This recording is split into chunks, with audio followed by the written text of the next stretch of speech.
Mr. Thompson had lived in his home for over 40 years. It was a small, unassuming house nestled on a quiet street in a suburban neighborhood. He'd spent decades watching families come and go, seasons change, and time pass with a calmness that only comes from living a life full of routine. Every morning, he would sit on the porch with a cup of coffee, reading the paper and enjoying the stillness. On this particular morning, however, things felt different. It was still early, and the sun was just beginning to peek through the trees, casting a warm glow on his little garden. He had just stepped outside to collect his mail when he noticed a group of officers gathered across the street near his neighbor's house. Their voices were raised, but he couldn't make out the words. It seemed like they were arguing with someone, but the usual calm of the neighborhood was nowhere to be found. Mr. Thompson squinted, trying to make sense of what was happening. The officers were acting with urgency, something he rarely saw in his quiet suburban enclave. At his age, he wasn't one to get involved in neighborhood drama, but something about the scene caught his attention. It didn't sit right with him. It wasn't like this place to have such a commotion. He glanced down at the bundle of letters in his hand and briefly wondered if he should go back inside. But something urged him to stay outside a little longer. The officer's presence made him uneasy, and he felt a need to understand what was going on. The exchange across the street seemed to have escalated. He could hear the shouting more clearly now. Moments passed, but before he could make any sense of it, he heard the unmistakable sound of a police vehicle rolling up his driveway. He turned, surprised. He hadn't expected the officers to be here at his house. What was this all about? He didn't know. But the unease in his stomach only grew as the police car came to a stop at the foot of his driveway. He could see two officers inside. Both looked serious. Without any hesitation, one of the officers got out of the car and began walking toward him. The other officer followed shortly behind. Mr. Thompson stood frozen for a moment, unsure of what was happening. He wasn't doing anything wrong. He was just standing there in his own yard, minding his business. "Good morning, sir," one of the officers said, his tone flat. "We need to speak with you for a moment." Mr. Thompson blinked in confusion. "Is everything okay? Can I help you with something?" The officer didn't immediately answer. He seemed to be sizing Mr. Thompson up as if determining his response before continuing. "We need you to step inside your house, please." The words were calm, but there was an edge to them. It wasn't a question. It felt more like a command. Mr. Thompson was taken aback. Why were the police here at his house and telling him to go inside? He wasn't a troublemaker, and as far as he knew, he wasn't involved in anything that would warrant a police visit. His heart began to race, and he felt a surge of anxiety rise in his chest. "I don't understand," Mr. Thompson said, his voice shaky. "Why do I need to go inside?" The officer glanced briefly at his partner before turning back to Mr. Thompson. "It's for your safety, sir. Just follow our instructions and everything will be fine." At this point, Mr. Thompson started to feel a sense of fear creep in. He had always trusted law enforcement in the past, but there was something about this situation that didn't feel right. He hadn't heard of any incident involving him, and he couldn't fathom why they were suddenly at his door telling him to go inside. He hesitated for a moment, weighing his options. He could simply refuse and stand his ground, but what would that lead to? At his age, he didn't want to cause trouble, and the idea of making things more difficult only added to his anxiety. Reluctantly, he nodded and began walking toward the front door of his home. As he approached the door, he could feel the officer's eyes on him, their gaze sharp and unwavering. He reached for the handle, feeling the cold metal against his palm, but just before he could open the door, one of the officers stepped forward, blocking his path. "We'll need to accompany you inside, sir," the officer said, his voice cold and matter-of-fact. Mr. Thompson's stomach dropped. This was no longer just a conversation. It felt like something more sinister was unfolding. "Why?" he asked again, his voice trembling. "What's going on? I haven't done anything wrong." The officer didn't answer right away, but the silence only deepened Mr. Thompson's unease. He could feel his heart pounding in his chest now. This wasn't a simple request anymore. It felt like something much more serious. Before he could protest further, another officer appeared behind him, and that's when he noticed it. There were now more police cars on his street. More officers had arrived, and the scene seemed to be escalating quickly. What had started as an isolated incident across the street had now turned into something that felt entirely different. Mr. Thompson could feel the weight of the situation press down on him. The officers were being careful, methodical, but he could also sense the tension in the air. There was something looming, something he couldn't quite put his finger on. "Sir, please just comply," the officer said once more, his voice now sharper. "We are following procedure." At that moment, Mr. Thompson felt a chill run down his spine. He had never been one to resist authority, but the pressure mounting around him was becoming overwhelming. For the first time in his life, he felt like a stranger in his own home. The officers didn't seem to care about his confusion or his concern. They had their orders, and it was clear they expected him to follow them. No questions asked. As the door creaked open, the officer stepped aside, allowing Mr. Thompson to enter his house. But just as he was about to cross the threshold, something unexpected happened. The officer behind him suddenly shoved him in the back, sending him stumbling forward into the doorway. Before he could catch his balance, another push came from behind. This time it wasn't just a gentle nudge. It was a forceful shove. The unexpected jolt caused Mr. Thompson to lose his footing, and in an instant he found himself falling backward. His hands flailed, trying to grasp something, anything to stop the fall, but the steps were too close. He couldn't catch himself in time. With a sickening thud, Mr. Thompson hit the ground. His body collided with the cold concrete of the front steps. His head slammed against the pavement, and he felt a sharp pain shoot through his body. For a moment, everything went quiet. The sound of Mr. Thompson's body hitting the ground echoed through the quiet street, a stark contrast to the usual peaceful mornings in the neighborhood. His head throbbed with pain, and for a few moments all he could do was lie there, his vision blurry and his body aching. He hadn't expected this. 1 minute, he was trying to understand why the police were at his doorstep, and the next, he was lying at the bottom of his front steps, disoriented and hurt. It took him a moment to gather his thoughts, and as he slowly pushed himself up onto his elbows, the officers loomed above him. Their faces were unreadable, their expressions cold. Mr. Thompson's mind raced as he tried to make sense of what had just happened. The pain in his head intensified, and his vision swam as he struggled to sit up. He could feel the sting of his scraped hands and the bruising on his side where he had fallen. The officer who had shoved him down the steps stood nearby, not offering any help. In fact, there was no sign of concern at all. The only sound was the faint rustling of leaves in the trees above him and the distant hum of a passing car. "Are you okay?" one of the officers asked. But the question sounded more like an afterthought, as if they were going through the motions.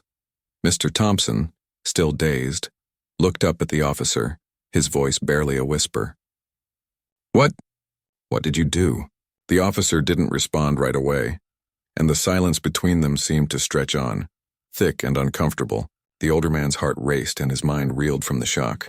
He had never been in a situation like this before. The officer's coldness and lack of empathy were unsettling, and his fear was only growing. He had spent his life respecting the law and had never imagined that he would one day be treated this way, especially not in his own home. A second officer, who had been standing nearby, took a few steps closer. "You need to get up, sir," he said sternly. His tone wasn't harsh, but it wasn't gentle either. It felt as though he was merely telling Mr. Thompson to get back to his feet, as though the fall hadn't even happened.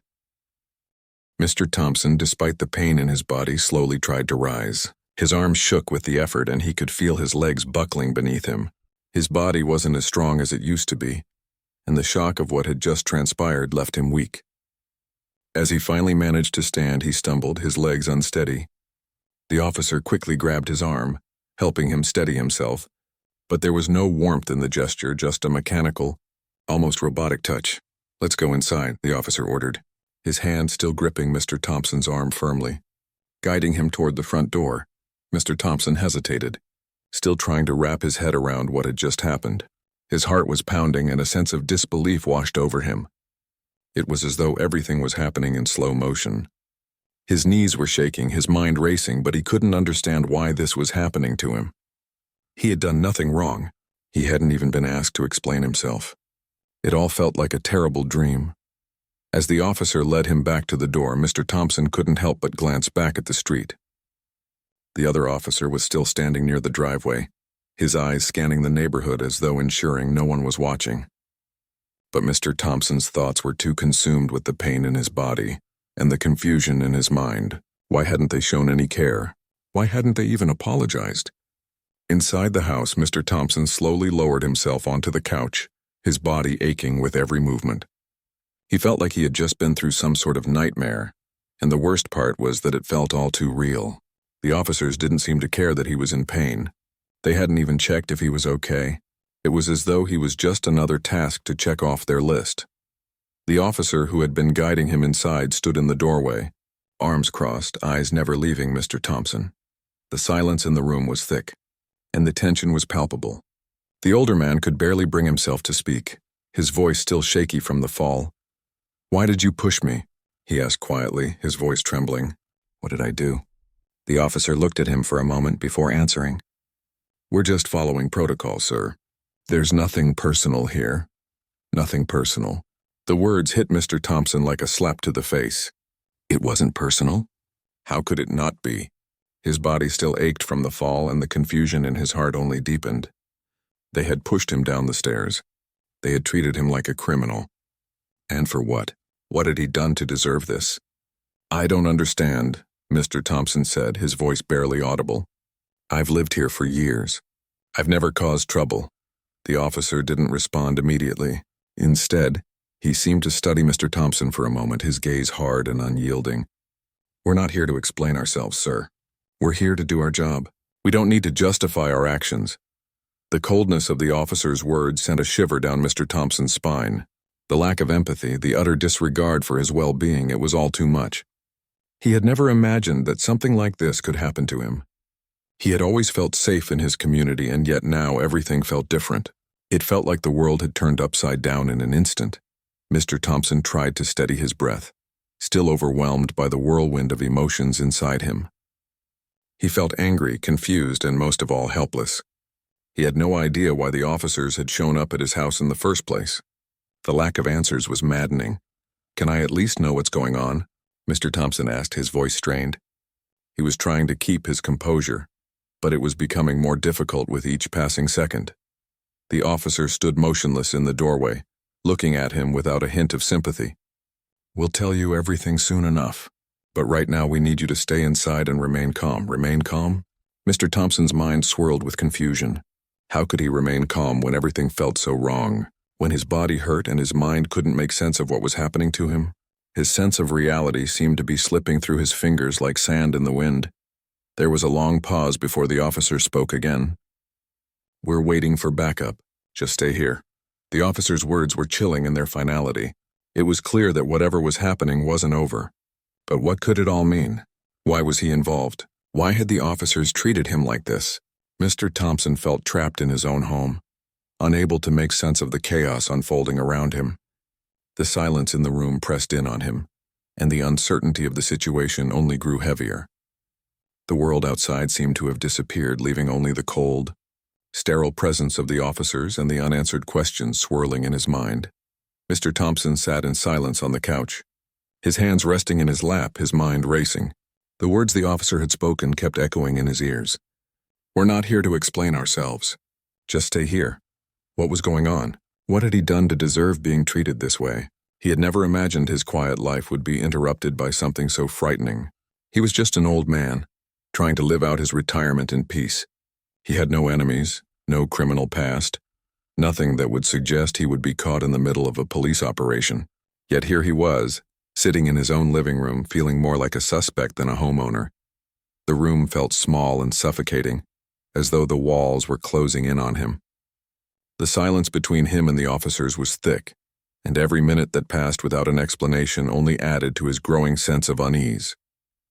He tried to steady his thoughts, but the pain in his head, the lingering ache in his side, and the confusion gnawing at him made it difficult to focus. Every time he tried to make sense of the situation, he came up empty. Why had they come to his house? Why had they treated him like this? He had no answers, only more questions. After what felt like hours, one of the officers finally spoke again, breaking the silence.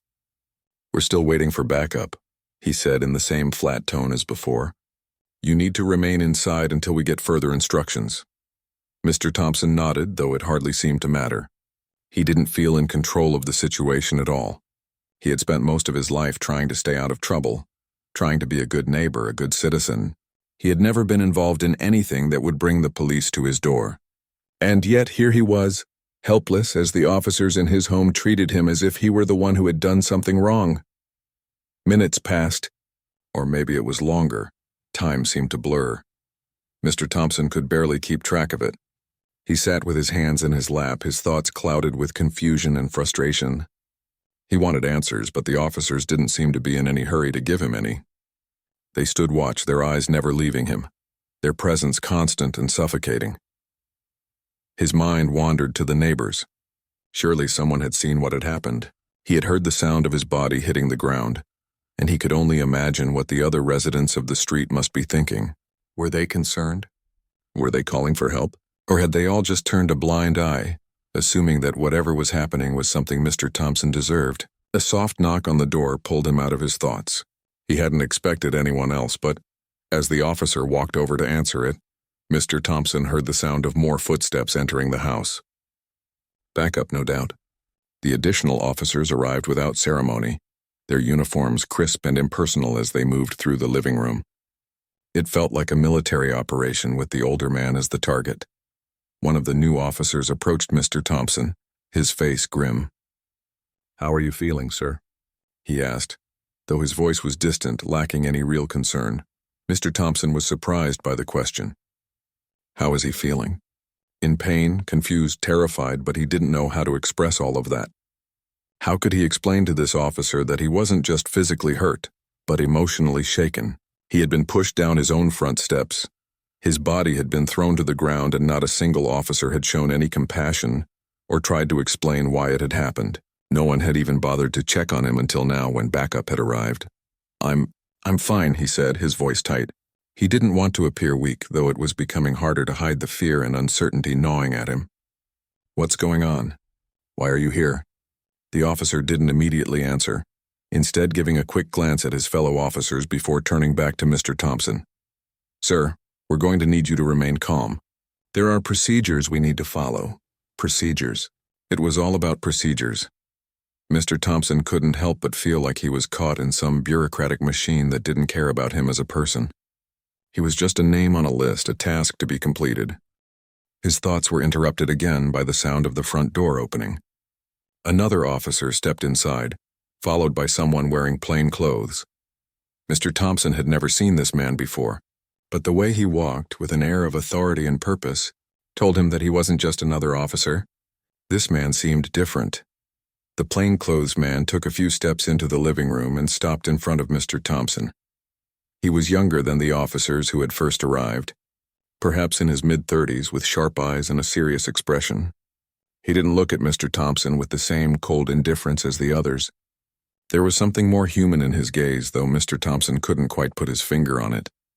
"Mr. Thompson, I'm Detective Davis," the man said, his voice calm and measured. "I understand that this situation is confusing for you, and I'd like to offer an explanation." Mr. Thompson's heart skipped a beat. Finally, an explanation. He had been waiting for this moment, hoping someone would finally tell him what was happening, why the police had shown up at his door, and why they had treated him like this.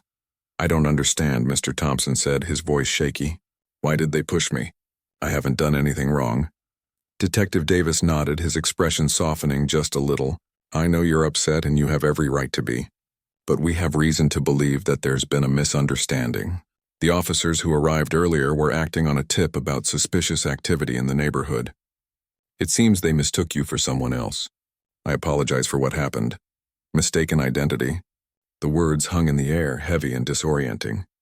Mr. Thompson could hardly believe what he was hearing. How could they have made such a mistake? He was an elderly man living alone, far removed from anything that could be considered suspicious. He had no criminal history, no reason to attract the attention of law enforcement. How could they mistake me for someone else? Mr. Thompson asked, still struggling to wrap his mind around the explanation. Detective Davis sighed. "We're still investigating, but it appears there was some miscommunication. The officers who pushed you were responding to a different situation, and unfortunately you were caught in the crossfire." Mr. Thompson shook his head, his mind struggling to process the detective's words. It didn't seem real. All of this had been a mistake? His body still ached from the fall. His mind was still clouded with confusion, and he couldn't believe that this had all been some terrible misunderstanding. "Why didn't anyone apologize?" he asked, his voice filled with frustration. "Why didn't they help me when I was on the ground?" Detective Davis looked down for a moment as though he didn't know how to answer. "I'm truly sorry for what you've gone through, Mr. Thompson. This shouldn't have happened, and I will make sure that the officers involved are held accountable." Accountable? The word didn't comfort Mr. Thompson. It wasn't enough to make the pain in his body go away, or the fear and confusion in his heart subside. All he wanted was to go back to his quiet life, the one that had been turned upside down by a mistake. For the first time in what felt like hours, Mr. Thompson allowed himself to close his eyes, his head heavy with exhaustion. The words of the detective barely registered in his mind as he struggled to process everything. All he could think about was the fall, the officer's cold indifference, and the uncertainty of what would come next. Mr. Thompson sat in his chair, his mind swirling with the words the detective had just said.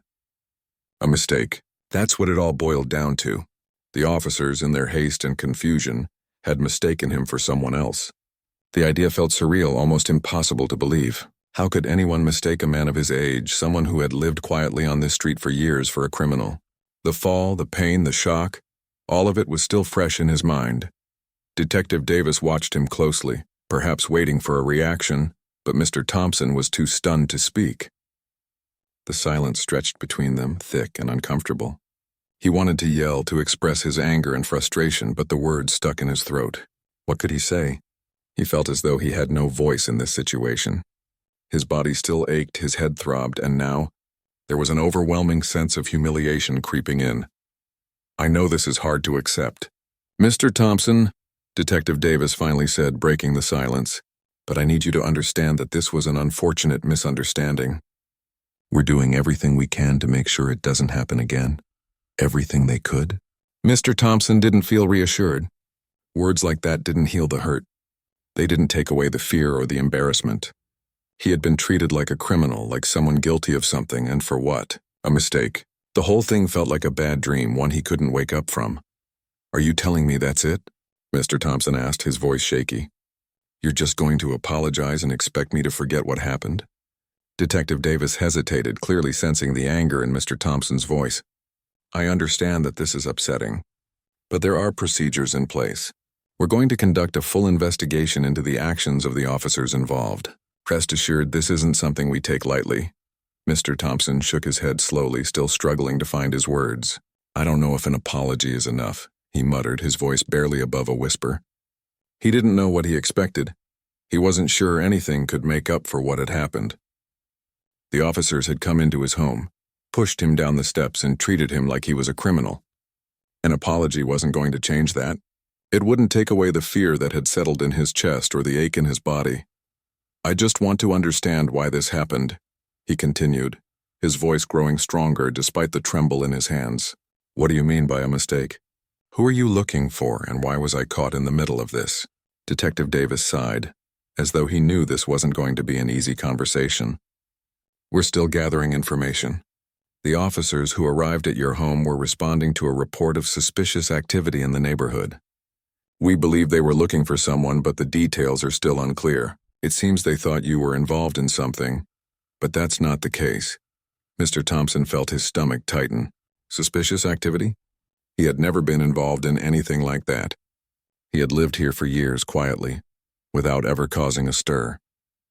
He wasn't a threat to anyone. The thought that the officers had mistaken him for someone involved in something criminal made his blood run cold. "You don't know who they were looking for, do you?" Mr. Thompson asked, his voice low, a hint of frustration creeping in. "You don't even know what was going on, and you're telling me it was a mistake?"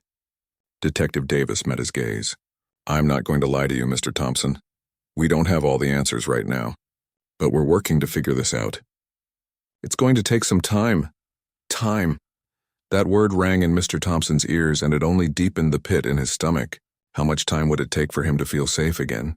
How long would it be before the embarrassment and the anger faded away? He had never imagined something like this would happen in his quiet neighborhood, not in a million years. As the minutes passed, Mr. Thompson could feel the weight of the situation pressing down on him. The detective was trying to be reassuring, but the older man didn't feel reassured at all. It was hard to believe that things would be okay when he was still shaken from the experience. The officers had pushed him down the steps, and even now they hadn't checked on him properly. They hadn't shown any concern, no empathy for the fact that he was hurt. Instead, they had just moved on, as if he was nothing more than a nuisance to them. "Are you telling me I'm just supposed to sit here and wait for this to blow over?" Mr. Thompson asked, his voice growing more impatient. "You can't expect me to just forget what happened." "I'm not asking you to forget," Detective Davis replied, his tone softer now. "But I am asking you to give us time to investigate. We need to make sure this doesn't happen again. And that's what we're focused on right now. I know it doesn't fix what happened, but we'll do everything we can to make it right." Mr. Thompson clenched his fists, the frustration bubbling up inside him. He wanted to scream, to tell the detective that nothing could make it right. But he didn't. He couldn't. He was tired. Tired from the fall, tired from the shock, tired of not understanding why all of this had happened. He just wanted answers, and for once, he wanted someone to take responsibility for what had been done to him. The detective seemed to sense the older man's frustration. "Mr. Thompson, I understand that you're angry. You have every right to be. And I promise you that this will not be swept under the rug. I'm not going to make excuses for what happened. But I do ask for your patience while we get to the bottom of this." Patience. That word hung in the air like a weight. How much patience could one man have when his life had been turned upside down? How could anyone be patient after being shoved down the steps of his own home? After being treated like a criminal by the people who were supposed to protect him? Mr. Thompson didn't respond right away. He simply sat there, his hands clasped tightly in his lap, staring at the floor. He didn't know what to say anymore. What could he say? Nothing would change what had happened. No amount of words, no amount of promises would erase the fear, the pain, the humiliation. As the detective stood there waiting for Mr. Thompson's response, the older man's thoughts drifted again to the neighborhood outside. His peaceful street had been disturbed in the worst possible way, and now he wasn't sure what kind of place he was living in anymore. The trust he had once placed in the people around him, his neighbors, the police, had been shaken to its core. He took a deep breath, trying to steady himself, trying to regain some semblance of control. The situation wasn't over yet. There were still more questions, still more to understand, but for now all he could do was wait and hope. Hope that one day he could go back to his quiet life, the one that had been so violently interrupted. He wanted his peace back. He wanted his dignity back. But most of all, he wanted the feeling of safety he had once taken for granted. Days passed, but Mr. Thompson's mind was still consumed by what had happened. It was hard to think about anything else. The image of the officers pushing him down the front steps kept replaying in his mind, over and over again. He couldn't shake the feeling of helplessness that had gripped him in that moment. Every time he closed his eyes, he saw their cold, indifferent faces. Every time he moved, the pain from the fall reminded him of just how wrong the whole situation had been. The detective had promised an investigation, but Mr. Thompson didn't feel any sense of closure. He hadn't heard from the police again, and the days seemed to drag on without any real answers. He had been given no information about the officers involved, no explanation about what had gone wrong. It was as if the entire event had been swept under the rug. The idea of waiting for something to change felt unbearable. The small town he had lived in for decades now felt unfamiliar to him. The place that had once been a haven of peace and security now felt unsafe, as though the very people who were supposed to protect him had abandoned him when he needed them the most. Mr. Thompson couldn't help but feel betrayed. He had lived here his entire life, had built his home on this street, but now it felt like everything he had known was slipping away. One afternoon, as he sat on his porch, looking out at the street, he saw a familiar face. It was one of his neighbors, Mrs. Clark, an elderly woman who lived a few houses down. She had always been friendly, stopping by every now and then for a chat. Mr. Thompson had always appreciated those small moments of connection. But today, as he saw her walking toward him, he didn't know what to expect. She stopped at the foot of his steps and looked at him with concern in her eyes. "Are you okay, dear?" she asked softly, her voice full of empathy. Mr. Thompson didn't know how to answer. He wasn't okay, not by a long shot, but he didn't want to burden her with his troubles. "I'm getting by," he said, forcing a smile that didn't quite reach his eyes. Mrs. Clark studied him for a moment before sitting down on the step beside him.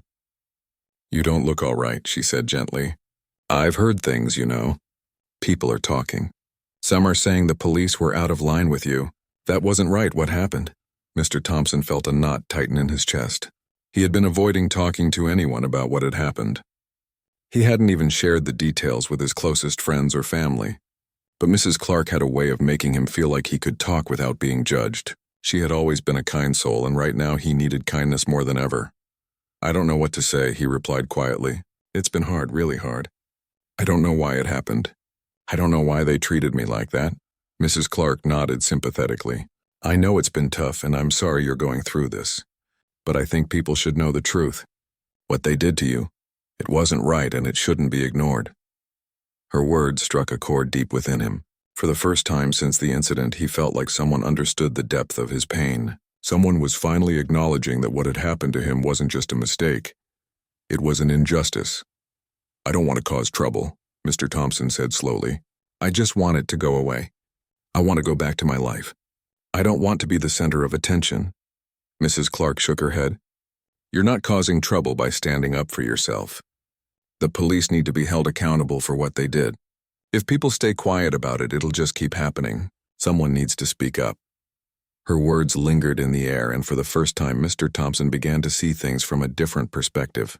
Perhaps staying silent wouldn't make it go away. Maybe it would only make him feel more powerless. If the officers didn't face any consequences for their actions, what would stop them from treating someone else the same way? He didn't want that to happen. Not to anyone. And if he didn't speak up, who would?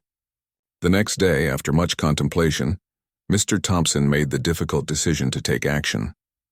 He called the local news station, explaining the situation and asking if they would be willing to investigate what had happened. He had no idea how things would unfold, but he knew he couldn't stay silent any longer. His voice mattered even if he was just one person. If he could prevent this from happening to someone else, then maybe it would be worth the discomfort. The following week, a reporter arrived at Mr. Thompson's home.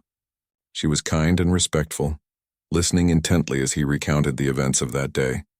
She asked detailed questions, wanting to understand everything from the moment the officers arrived at his house to the time he was left alone, bruised and confused in his living room. Mr. Thompson told her everything: the push down the steps, the pain, the silence, the lack of answers. It felt strange to relive it all, but in some way it was also freeing. For once he wasn't carrying this burden alone. The reporter assured him that the story would be investigated, that they would look into what had happened and why. She said she would follow up with the police department, speak to witnesses, and gather as much information as she could. Mr. Thompson wasn't sure what to expect, but he felt a small sense of relief. For the first time in weeks, he felt like he wasn't powerless. He had taken the first step toward justice. A few days later, the story aired on the local news. It wasn't the biggest story in town, but it made an impact. People were talking. Some were outraged that a senior citizen had been treated so violently, while others were skeptical of the details. But it didn't matter what people thought. What mattered was that the truth was out there. The officers who had pushed him down the steps couldn't hide behind their badges anymore. Their actions had been exposed, and now there would be consequences. In the weeks that followed, Mr. Thompson received more visits from reporters, neighbors, and even a lawyer. He was asked to attend a public hearing where he would be able to share his story in front of the community. At first he hesitated. The thought of speaking in front of so many people made him feel anxious, but as time passed, he realized that he had a responsibility. Not just to himself, but to others who might one day find themselves in a similar situation. The hearing was held in a small auditorium. And as Mr. Thompson took the stand, he could feel his heart pounding in his chest. But when he looked out at the crowd, he saw more than just strangers. He saw his neighbors, the people he had lived alongside for years, people who had listened to his story, who had supported him and who had believed in him. He spoke clearly, his voice steady as he shared the details of what had happened. He spoke not just about the physical pain, but the emotional toll it had taken on him. The fear, the helplessness, the loss of trust. He told them about the officers' cold indifference, how they had treated him like a criminal, and how in that moment, he had lost faith in the very people who were supposed to protect him. The room was silent as he spoke, and when he finished, the applause was slow but sincere. It wasn't just a recognition of his courage. It was a recognition of the truth. His truth. And for the first time in months, Mr. Thompson felt a sense of peace. He had stood up for himself for what was right, and he had done it without backing down. No matter what happened next, he knew he had taken the right step. In the weeks that followed, the police department launched an internal investigation into the officers involved. Though the process was slow, Mr. Thompson received regular updates. Ultimately, the officers were disciplined for their actions. It wasn't a perfect resolution, but it was something, and for Mr. Thompson, it was enough. He had faced his fears, stood tall, and had his voice heard. As he sat back on his porch one evening watching the sunset, Mr. Thompson felt a quiet sense of relief. He had fought for his dignity, and in doing so he had regained something he had thought lost forever, his sense of justice. His life was still far from perfect, but in the small moments of peace he had fought so hard for, he knew he had made a difference.